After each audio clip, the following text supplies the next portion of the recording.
আকবর শাখান নাজি বাবাদের লেখা তারিকুল ইসলামের মধ্যে লেখা হয়েছে সুনান বিন নাকি এক জালেমের বল্লামের আঘাতে ইমাম হুসাইন রাদিয়াল্লাহু তাআলা আনহু কারবালা ময়দানে শহীদ হলেন, শাহাদাতের পানি পেয়ালা পান করলেন।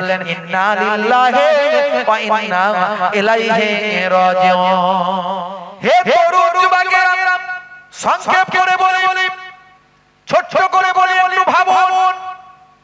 তাহলে সেই সুহাদা হুজুরদের নিয়ে আমরা আলোচনা করি। কেন সুহাদা হুজুরদের নিয়ে আলোচনা করব? এক শ্রেণীর মানুষ আবার বেরিয়েছে, তারা বলে এত সুহাদা হুজুরদের নিয়ে কেন আলোচনা করতে হবে? এত কারবালা নিয়ে কেন আলোচনা করার দরকার? এত ইমাম হাসান ইমাম হুসাইন নিয়ে এত আলোচনার কি দরকার? এই আশুরার দিনেতে অনেক ঘটনা ঘটেছে।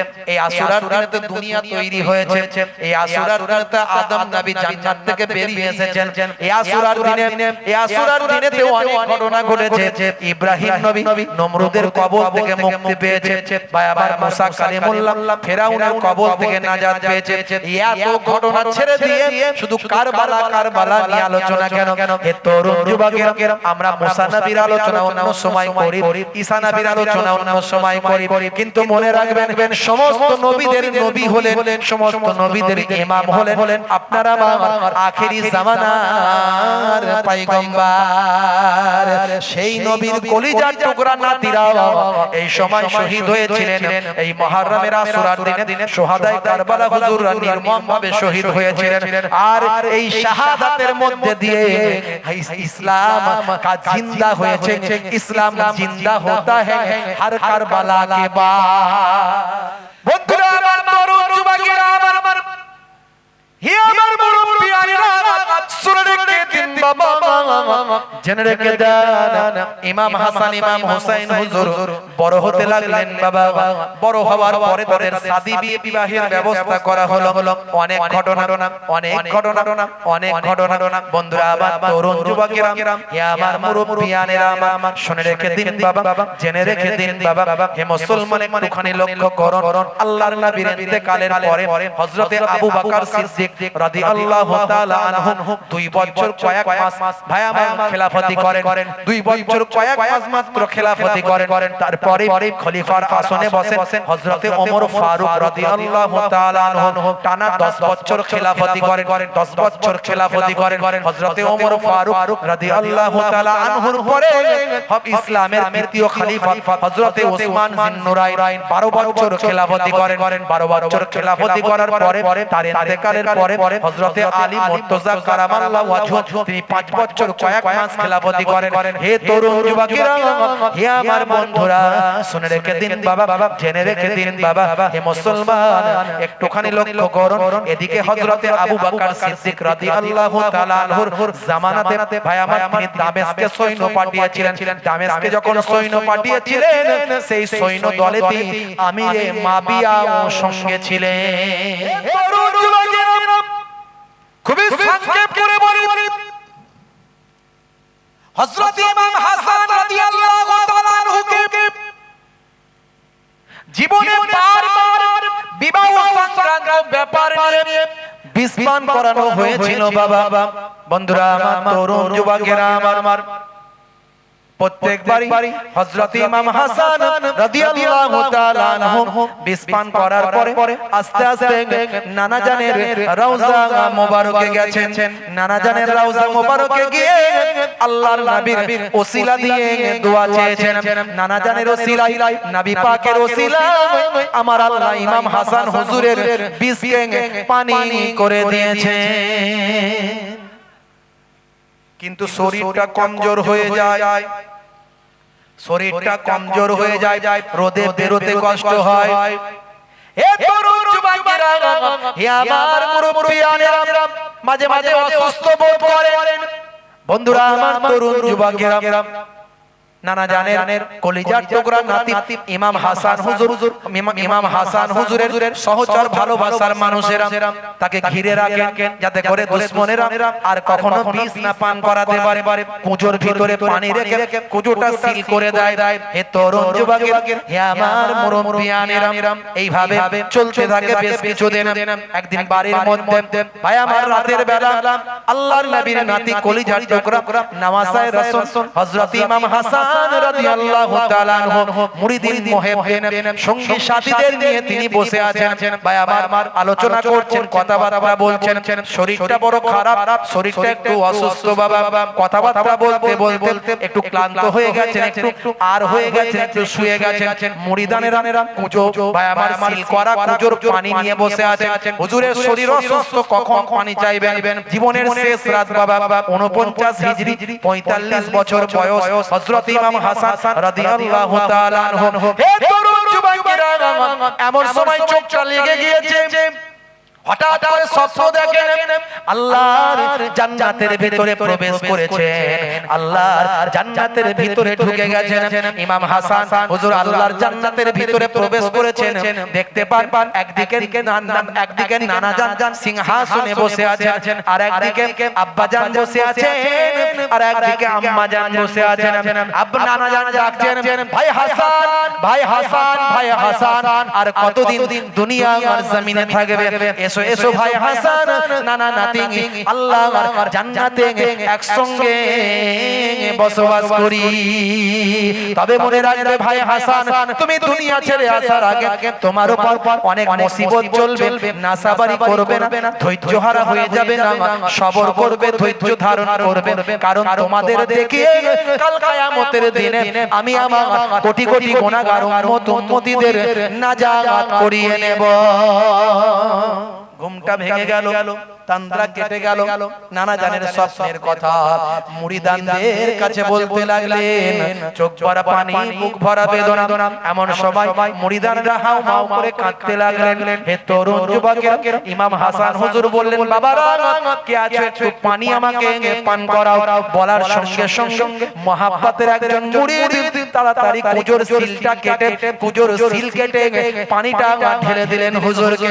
দেওয়ার সঙ্গে সঙ্গে যখন এক ঘট পানি পান করলেন, করার পরই বললেন, বাবারা কি পানি আমাকে পান করালে? এ তো হালাল বিষ পান আমাকে করিয়ে দিলে বাবা। আরে প্রত্যেকবারে বিষ পান করার পরে নানা জানের রওজা পর্যন্ত যেতে পারতাম, এবারে এমন বিষ পান করলাম মনে হয় নানা জানের রওজা পর্যন্ত যাবার আর ক্ষমতা হবে না। মুরিদানেরা ঝরঝর করে কাঁদতে লাগলো, অস্থির হয়ে গেল। কে এমন সর্বনাশ করলো? আমরা তো জেগে আছি, হয়তো আমাদের চোখের ভিতর দিয়ে কেউ হয়তো কুঁজো পাল্টে দিয়েছে, কেউ হয়তো কুঁজো সিল খুলে কিছু ঢুকিয়ে দিয়েছে, কিংবা কেউ কুঁজোটাকে পাল্টে দিয়েছে। তারা অস্থির হয়ে পড়লো। ইমাম হাসান রাদিয়াল্লাহু তাআলা আনহু ভাই আমার মাছ তরপায় যাও, তরপাতে শুরু করলেন। তাড়াতাড়ি যাও, আমার ভাই ইমাম হুসাইনকে ডাকো, তাড়াতাড়ি যাও, সময় বেশি নাই, ইমাম হুসাইনকে ডাকো। ইমাম হুসাইন হুজুরকে যখন খবর দেয়া হলো, কাঁদতে কাঁদতে বড় ভাইজান, বড় ভাইজান বলে চিৎকার করে কাঁদতে কাঁদতে এসে হাজির হলেন। আরে আবার বড় ভাইজানকে বিষ পান করিয়ে দিল। জালেমদের আমি বদলা নেব। বড় ভাইজান, কে আপনাকে বিষ দিয়েছে একটু বলুন, আমি বদলা নেব। বড় ভাইজান বললেন, ভাই হুসাইন, ছোট ভাই, বদলা নিতে হবে না ভাই। নানা জান যে স্বপ্ন দেখেছি, নানা জান বলে দিয়েছেন অনেক মুসিবত আসবে, নাসাবারি করবে না, ধৈর্য হারা হয়ে যাবে না। আমি যদি বেঁচে উঠি আমি তার সঙ্গে বোঝাপড়া করব, আর আমি যদি শহীদ হয়ে যাই তাকে আমি মাফ করে দিলাম। আর আমার নানা জান বলেছেন সবর করতে, কাল কিয়ামতের দিনে আমাদের দেখে নানা জানের কোটি কোটি গুনাহগার উম্মতীদের নাজাত করিয়ে নেবে। তাড়াতাড়ি যাও, আমার নানি জানকে খবর দাও। এখন আমার নানি জান আম্মা জান আয়েশা সিদ্দিকা রাদিয়াল্লাহু তাআলা আনহা হায়াতে আছে, যাও খবর দাও। যদি নানি জান বলে তাহলে নানা জানের পাশেই আমার রওজাটা করবে, যদি আমি দুনিয়া ছেড়ে বিদায় নিই। আর নানি জান যদি বলেন না, তাহলে আমার আম্মা জানের পাশে যেন আমার রওজাটা হয়। আজও মদিনা শরীফে যাবেন, জান্নাতুল বাকিতে গিয়ে দেখে আসবেন। আল্লাহ আমাকে নিয়ে গেছেন দুবার, আমি গিয়ে ঘুরে এসেছি। আল্লাহর নবীর কলিজার টুকরা কন্যা খাতুনে জান্নাতের পাশেই তার সাহেবজাদা বড় সাহেবজাদা হযরত ইমাম হাসান হুজুরের রওজা আজও বিদ্যমান। ভাই আমার, দোস্ত আমার, এই কিছু কথা বলে দুনিয়ার জমিন ছেড়ে 49 হিজরিতে 45 বছর বয়সে আল্লাহর ডাকে সাড়া দিয়ে দুনিয়া ছেড়ে বিদায় নিয়ে চলে গেলেন। ইন্না লিল্লাহি ওয়া ইন্না ইলাইহি রাজিউন। আম্মা জানের পাশেই রওজাটা হয়েছে। এদিকে ইমাম হুসাইন থাকতে লাগলেন। আমিরে মাবিয়া ওদিকে ইন্তেকালের আগে বলে দিয়েছিলেন, ইয়াজিদ তুমি আমার পরে খলিফার আসনে বসছো, কিন্তু আমি মদিনা শরীফে রাজকর হিসাবে 5,10,000 দিরহাম আমি পাঠাই নবী বংশকে সম্মান করে, কারণ এই হকটা তাদেরই, এই হকটা তাদেরই। কিন্তু আমি দীর্ঘ 20 বছর ধরে দীর্ঘ আমি খেদমতে ছিলাম, তাই আমাকে গভর্নর করা হয়েছে দামেস্কের। আমি খলিফার আসনে বসেছি। তবে শুনে রাখো, এ নিয়ে মতবিরোধ তৈরি হয়েছে। তো আমার পরে তুমি খলিফার আসনে বসছো, কিন্তু এই 5,10,000 দিরহামটা ইমাম হুসাইনকে পাঠিয়ে দেবে। কিন্তু ইয়াজিদ ছিল নাফরমান। ইয়াজিদ এত বাজে ছিল যে পিতা জানতেন না, আমিরে মাবিয়া ঠিকমতো লক্ষ্য করতে পারেননি, বুঝতে পারেননি। ইয়াজিদ ছিল ফাসিক, ইয়াজিদ ছিল অশ্লীল, ইয়াজিদ ছিল মাতাল, ইয়াজিদ অন্যায় কাজে লিপ্ত ছিল। ইয়াজিদ কিন্তু এই কথাটা মেনে নিতে পারলো না। ইয়াজিদের মুখ চুন হয়ে গিয়েছিল। অনেক ঘটনা পর পর পড়তে গেলে সময় লেগে যাবে, বুঝতে পারছেন। আমিরে মাবিয়া ইন্তেকালের পরে ইয়াজিদ তাড়াতাড়ি বিভিন্ন জায়গায় গভর্নর বসিয়ে দিল, আর তাড়াতাড়ি বলে দিল, যাও সবাইকে বলে দাও আমার পক্ষ থেকে যেন বায়াত নেওয়া হয়। তখন মদিনার গভর্নর ছিল ওয়ালিদ। ওয়ালিদের কাছে অর্ডার এলো, বুঝতে পারছেন। ওয়ালিদ ভাই আমার, নবী বংশের সঙ্গে ভালো মহব্বত, নবী বংশের সঙ্গে মহব্বত তার ছিল। ওয়ালিদ বড় আশ্চর্য হয়ে গেল, হায় রে হায়, এই মাত্র কয়েকদিন ইয়াজিদ সিংহাসনে বসে এই ফরমান জারি করে দিয়েছে ইমাম হুসাইনকে নাকি ইয়াজিদের পক্ষ থেকে বায়াত করতে হবে, আব্দুল্লাহ ইবনে ওমরকে নাকি ইয়াজিদের পক্ষ থেকে বায়াত করতে হবে, আব্দুল্লাহ ইবনে আবু বকর ইবনে আবু বকরকে নাকি ইয়াজিদের পক্ষ থেকে বায়াত করতে হবে। হায় রে হায়, কি ফরমান জারি করেছে, কত বড় বেয়াদব। কিন্তু নিরুপায় ইমাম হুসাইনকে যখন বলা হলো, ইমাম হুসাইন বলল, ইয়াজিদ যদি ভালো হতো, ইয়াজিদ যদি ঈমানদার হতো, ইয়াজিদ যদি আল্লাহ ওয়ালা হতো, ইয়াজিদ যদি ইসলামের খেদমত করতে পারতো, নানা জানের রেখে যাওয়া দ্বীন ইসলামের সেবা করতো, যদি ইয়াজিদ আল্লাহ ওয়ালা হতো, আমি ইমাম হুসাইনের তাকে মেনে নিতে কোনো আপত্তি ছিল না। কিন্তু ইয়াজিদকে মেনে নিলে ইসলাম ধ্বংস হবে, আমি কখনোই হুসাইন মানতে পারি না। বুঝতে পারছেন বাবাজি আমার। পরে ভাই আমার, শহীদ করার অর্ডার চলে এলো। ইমাম হুসাইন সপরিবারে মক্কা শরীফ চলে গেলেন। মক্কার মানুষেরা ইমাম হুসাইন হুজুরকে কাবা ঘরের ইমাম বানিয়ে দিলেন। জোরে হবে না? আর জোরে হবে না? হে তরুণ যুবকেরা, হে আমার বন্ধুরা, শুনে রেখে দিন বাবা, জেনে রেখে দেন, ইমাম হুসাইন রাদিয়াল্লাহু তাআলা আনহু কাবা ঘরের ইমাম হয়ে গেলেন। তিনি নামাজ পড়াতে লাগলেন, নামাজের তারিখ দিতে লাগলেন, নবীর দেখা দেখানো ইসলামকে মানুষের কাছে পৌঁছাতে লাগলেন, মক্কার মানুষদের কাছে ইসলামের খেদমত করতে লাগলেন। হে তরুণ যুবকেরা, হে আমার মুরব্বিয়ানেরা, শুনে রেখে দিন বাবা, আসল ইসলাম, সঠিক ইসলামকে মানুষের কাছে পৌঁছাতে লাগলেন। হে তরুণ যুবকেরা, নামাজের মধ্যে দিয়ে আল্লাহর সাহায্য কেমন করে পাওয়া যায় সেটা তিনি শেখাতে লাগলেন। মক্কার মানুষদেরকে সঠিক দ্বীন ইসলামের শিক্ষা দিতে লাগলেন। হে তরুণ যুবকেরা, ইমাম হুসাইন রাদিয়াল্লাহু তাআলা আনহু নিজের নামাজ কায়েম করলেন, সঙ্গীদের নামাজের তালিম দিলেন। ওদিকে যখন হযরত ইমাম হুসাইন হুজুর মক্কা শরীফে আছে, কুফা থেকে বারবার চিঠি আসছে, আমরা আপনার আব্বাজানের ভক্ত, আব্বাজানের মুরিদ, আপনি আসুন, আমরা ইয়াজিদের হাতে বায়াত হব না, আমরা সব আপনার হাতে বায়াত হব। পর পর একটার পর একটা চিঠি আসতে লাগলো। দয়ার নবীর নাতি কলিজার টুকরা নওয়াসায়ে রাসূল, আহলে বায়াতের শেষ নূর, আহলে বায়াতের শেষ রওশন, আহলে বায়াতের শেষ চিরাগ ইমাম হুসাইন রাদিয়াল্লাহু তাআলা আনহু, পাক পাঞ্জাতনের শেষ চিরাগ, শেষ আলো ইমাম হুসাইন রাদিয়াল্লাহু তাআলা আনহুকে সকলেই নিষেধ করে, আপনি নওয়াসায়ে রাসূল আপনি যাবেন না, ওরা কুফার মানুষ, মুনাফিক, আপনার আব্বাকে শহীদ করেছে, আর আপনি তাদের বিশ্বাস করে যাবেন না। শেষে ইমাম হুসাইন হুজুর কেমন দিন ভালোবাসেন, ইসলাম ভালোবাসেন বলে এতগুলো চিঠি, দেখো গো, ঈমানদারেরা কখনো মিথ্যা কথা বলতে পারে? ঈমানদাররা কখনো বেঈমানি করতে পারে? না না না। আচ্ছা ঠিক আছে, তোমরা যখন বলছো আমার চাচাতো ভাই মুসলিম বিন আকিলকে আমি আমার আগে আমার রিপ্রেজেন্টেটিভ করে আমার প্রতিনিধি করে কুফায় পাঠাচ্ছি। হযরত মুসলিম বিন আকিল রাদিয়াল্লাহু তাআলা আনহু তার দুটো নাবালক সন্তান, কিশোর সন্তান ভাই আমার ইব্রাহিম আর মুহাম্মদ দুজনকে নিয়ে কুফায় চলে গেলেন। কুফায় গিয়ে যখন ইমাম হুসাইনের কথা বললেন 40,000 মানুষ ইমাম হুসাইন হুজুরের হাতে হাত দেওয়ার জন্য ইমাম মুসলিম হুজুরের হাতে বায়াত গ্রহণ করে নিল। কিন্তু হলে কি হবে? এই খবর ওবাইদুল্লাহ বিন জিয়াদের কাছে গেল, এই খবর ইয়াজিদের কাছে পৌঁছে গেল। ওবাইদুল্লাহ বিন জিয়াদকে ইবনে জিয়াদকে ইয়াজিদ পাঠিয়ে দিল, যাও কুফার অবস্থা খারাপ, তাড়াতাড়ি কুফার মানুষদের বুঝিয়ে দাও ইয়াজিদের বিরুদ্ধে গেলে রক্তের বন্যা বয়ে যাবে, কুফা রক্তে পরিপূর্ণ হয়ে যাবে। ভাই আমার ওবাইদুল্লাহ বিন জিয়াদ এসে কুফার মসজিদ থেকে ঘোষণা করে দিল, এই কুফাবাসী, তোমরা ইমাম মুসলিমের হাতে বায়াত হয়েছো, ইমাম হুসাইনের হাতে বায়াত হয়েছো, মুসলিমের হাত ধরে ইয়াজিদের পক্ষ থেকে ফরমান জারি হয়েছে, এখনই বায়াত ত্যাগ করে আমি ইবনে জিয়াদের হাতে বায়াত হও ইয়াজিদের পক্ষ থেকে, যদি বাঁচতে চাও, না হলে কুফার জমিনে রক্তের বন্যা বয়ে যাবে, দেখতে পাবে শুধু রক্ত আর রক্ত। এই একটা হুঙ্কারে 40,000-এ 4 জন থাকলো না। কেমন ঈমানের তেজ বুঝতে পারছেন? খুব হুজুর হুজুর হুজুর হুজুর করে লাপাচ্ছে, হুজুরের জন্য জান দিয়ে দেব, ওরে সর্বনাশ, দাদা হুজুর জিন্দাবাদ, দাদা হুজুর জিন্দাবাদ। কি মহব্বত! সত্যি দাদা হুজুর জিন্দাবাদ, বিপদের সময় দাদা হুজুর জিন্দাবাদ করতে পারবেন? তাহলে জানবো হ্যাঁ ঈমানের তেজ আছে, ঈমানের শক্তি আছে। তৎকালীন যুগে বিপদের সময় ইমাম হুসাইনকে তারা ভুলে গেল, ইমাম মুসলিমকে তারা ভুলে গেল, সঙ্গে সঙ্গে সব 40,000-এ 4 জন থাকলো না। ইমাম মুসলিম রাদিয়াল্লাহু তাআলা আনহু বিপদ বুঝে প্রথমেই গিয়ে তিনি চিঠি লিখে দিয়েছিলেন, পৌঁছে গিয়েছিল কুফার অবস্থা ভালো, 40,000 মানুষ বায়াত গ্রহণ করেছে। এই কথা পেয়ে চিঠি পেয়ে ইমাম হুসাইন হুজুর 72 জন সঙ্গী নিয়ে 40 জন পুরুষ 32 জন মহিলা শিশু নিয়ে কুফার মানুষকে হেদায়েতের জন্য তিনি বেরিয়ে পড়েছেন। তারপরে এই ঘটনা যখন ঘটলো, আবার যখন চিঠি পাঠিয়েছেন, চিঠি ধরা পড়ে গেছে, চিঠি প্রেরককে হত্যা করা হয়েছে, শহীদ করে দেয়া হয়েছে।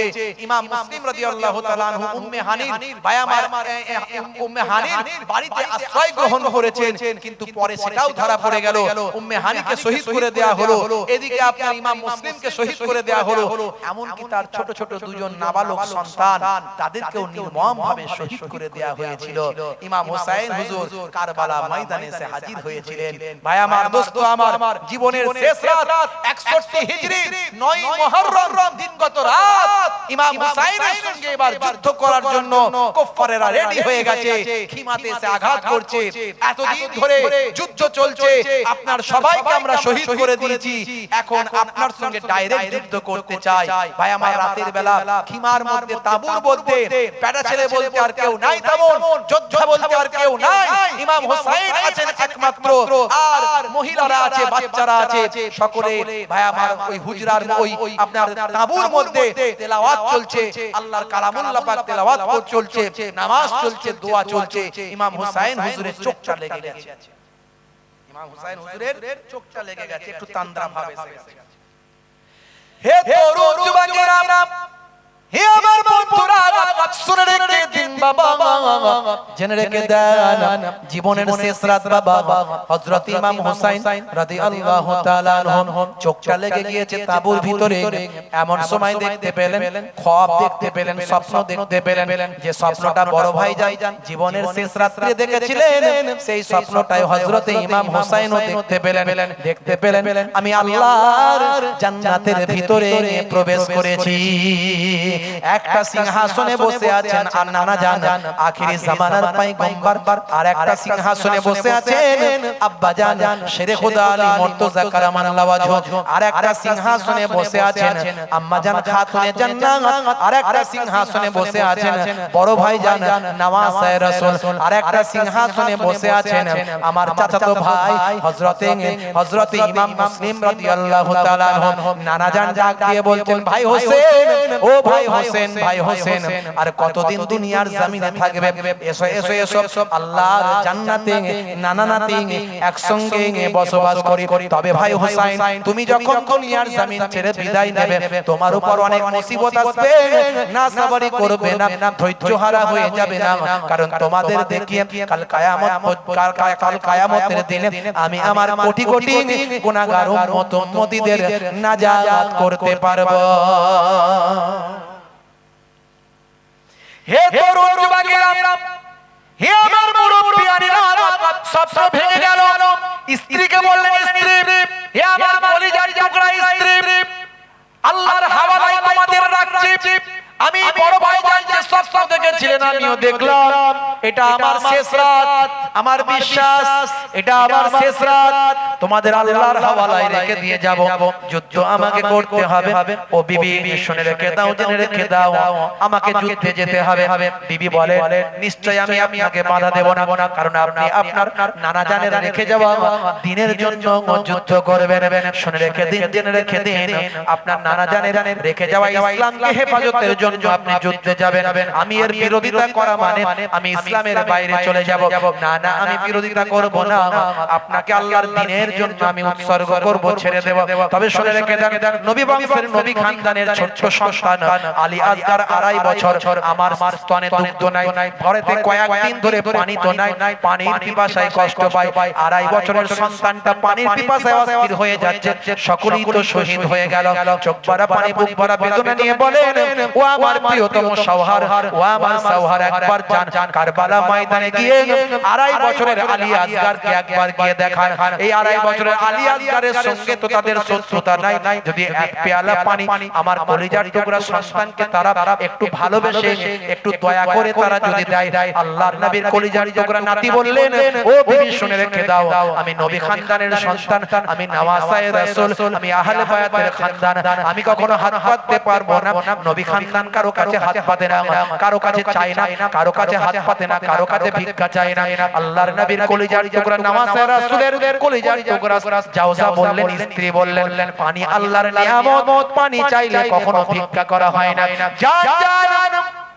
আপনি পানির জন্য একটু বলুন পানি হলো আল্লাহর রহমত আল্লাহর দান ফোরাত নদীর পানি তারা জালেমেরা আটকে রেখেছে এটা তো আল্লাহর দেওয়া জিনিস এটা তো কারো ভিক্ষা নয় এটা কোনো ভিক্ষা নয় এটা কোনো দান নয় তারা যদি আপনাকে দেয় এই বাচ্চাটাকে একটু গিয়ে দেখান বাচ্চাকে আমি রাখতে পারি না পিপাসায় কাতরাচ্ছে আমি মা হয়ে মোটেও সহ্য করতে পারি না হে তরুণ যুবকেরা হে আমার বন্ধুরা শুনে রেখে দিন বাবা জেনে রেখে দেন হে মুসলমান একটুখানি লক্ষ্য করুন বিবির কাকুতি মিনতি শুনে 2.5 বছরের আলী আসগারের মুখের দিকে তাকিয়ে ইমাম হুসাইন কারবালা ময়দানের দিকে বাচ্চাকে কোলে করে নিয়ে গেলেন দুধের শিশু বাচ্চা ছোট্ট বাচ্চা 2.5 বছরের সন্তানকে আকাশের দিকে তুলে ধরলেন আওয়াজ দিয়ে বললেন কে আছো ও এজিদের দলের মানুষেরা তোমাদের সঙ্গে আমার দুশমনি তোমরা আমাকে মেরে ফেলতে চাও কিন্তু 2.5 বছরের ছোট্ট বাচ্চাটার কোনো কসুর নাই ছোট্ট বাচ্চাটার কোনো দোষ নাই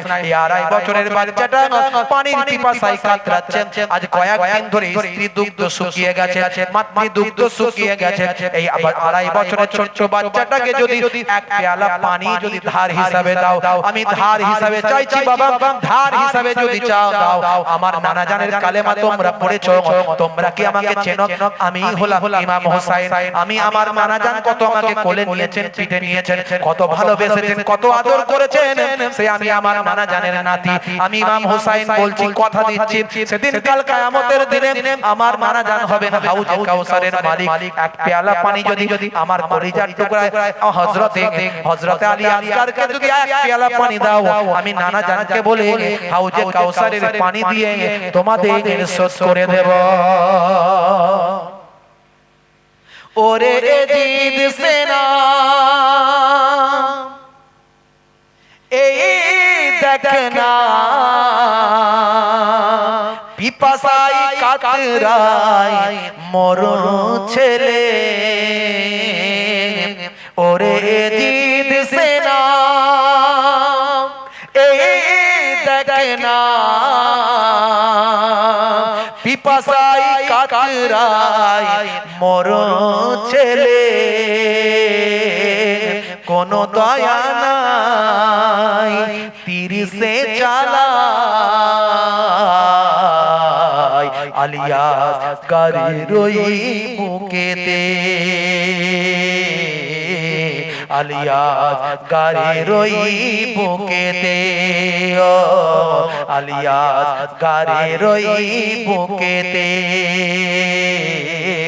আলিয়াস গাড়ির ওই বুকেতে হে তরুণ যুবকেরা জালেমদের মনে কোনো দয়া হলো না মায়া হলো না রহম হলো না অথচ তারা নবীর নামে কালেমা পড়েছে অথচ তাদের খিমাতে নামাজ হয় অথচ তাদের মধ্যে বায়াবার মুখে মুখে দাঁড়িয়ে আছে তাদের মধ্যে কেউ কেউ হাফেজ আছে মুফতি আছে আলেম আছে কিন্তু নবীর নামে কালেমা পড়ে আযান দিয়ে নামাজ পড়েও নবী খানদানকে পানি দেয় না এতটাই তারা জালেম হয়ে যায় ক্ষমতার লোভে তারা এতটাই অন্ধ হয়ে যায় ক্ষমতার লোভে তারা এতটা বিভোর হয়ে যায় ইমাম হোসেনের কলিজার টুকরা 2.5 বছরের আলী আসগারের বুকের দিকে লক্ষ্য করে বিষাক্ত তীর নিক্ষেপ করে তীর এদিক থেকে ঢুকলো শিশু শরীরের ওদিক থেকে বেরিয়ে গেল আহারে বাপের কোলে ঠিক দিয়ে রক্ত বেরোতে লাগলো কারবালা ময়দানে কলিজার টুকরা সন্তান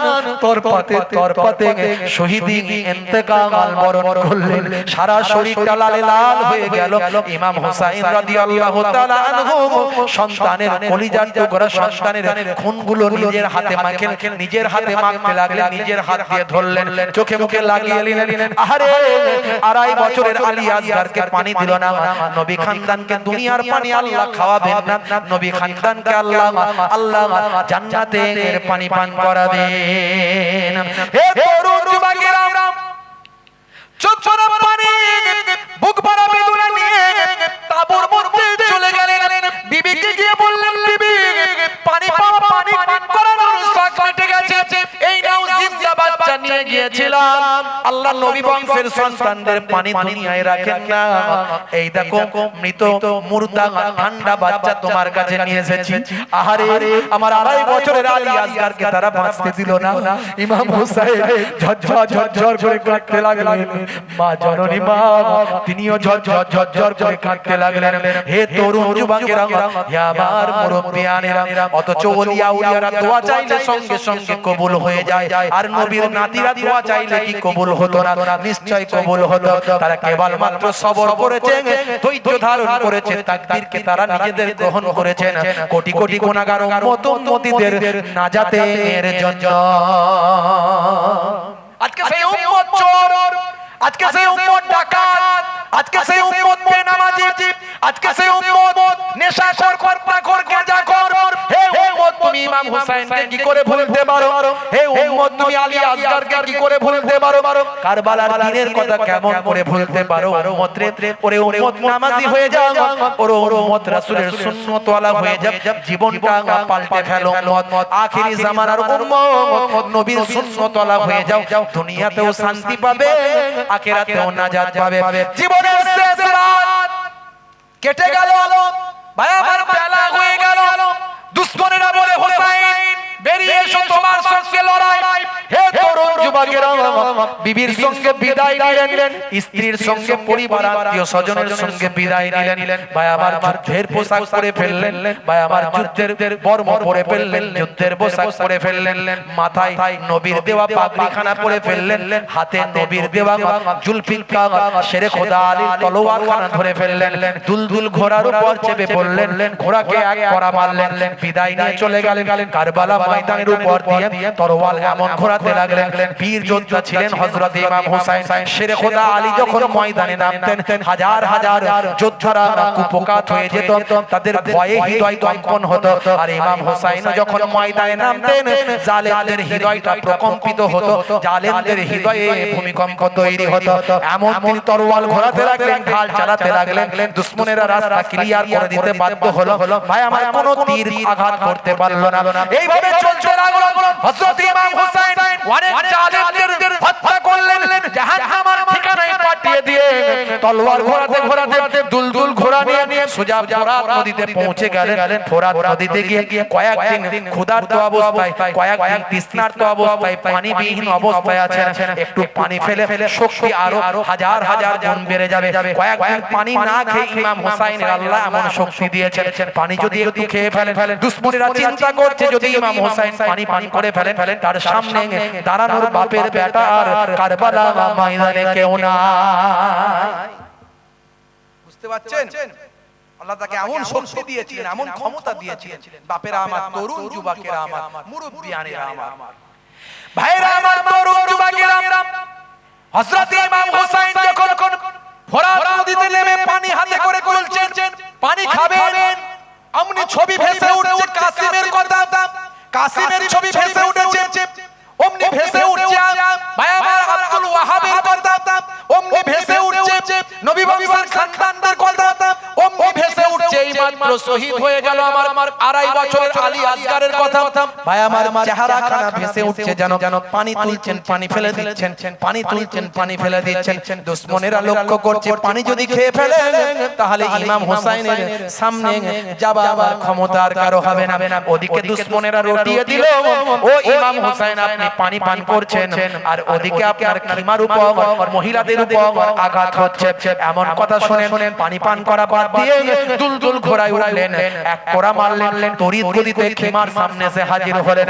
হে তরুণ যুবকেরা, দেখলেন খিমা সালামত আছে, তাবু সালামত আছে, ময়দানে চলে গেলেন, যুদ্ধ শুরু হলো। বহু জালেমকে জাহান্নামের ঠিকানায় পাঠালেন। শেষে বলতে যুদ্ধ করতে করতে ভাই আমার আঘাত লাগতে লাগলো। আকবর শাহ খান নাজিবাবাদীর লেখা তারিখুল ইসলাম একটা রেপুটেড কিতাব, একজন রেপুটেড ঐতিহাসিক বাবা, একজন গ্রহণযোগ্যতা সম্পন্ন ঐতিহাসিক। অনেক ঐতিহাসিকরা বিভিন্ন ভাবে রং তামাশা করে ভাই আমার এই ঘটনাকে উপস্থাপন করেছে। অনেকে নাটক করে দিয়েছে, অনেকে ড্রামা বানিয়ে দিয়েছে, অনেকে প্রেমের লীলা বানিয়ে দিয়েছে। এগুলো অন্যায়, এগুলো গুনাহের কাজ। নবী বংশের খানদান কখনো অনৈতিক কাজ করতে পারে না, নবীর নওয়াসারা কখনো অনৈতিক কাজ, অইসলামিক কাজ করতে পারে না। হে তরুণ যুবকেরা, হে আমার বন্ধুরা, শুনে রেখে দিন বাবা, জেনে রেখে দেন। আকবর শাহ খান নাজিবাবাদের লেখা তারিখুল ইসলামের মধ্যে লেখা হয়েছে সুনান বিন নাকি, সুনান বিন নাকি এক জালেমের বল্লামের আঘাতে ইমাম হুসাইন রাদিয়াল্লাহু তাআলা আনহু কারবালা ময়দানে শহীদ হলেন। শাহাদাতের পানি পেয়ালা পান করলেন। ইন্না লিল্লাহি ওয়া ইন্না ইলাইহি রাজিউন।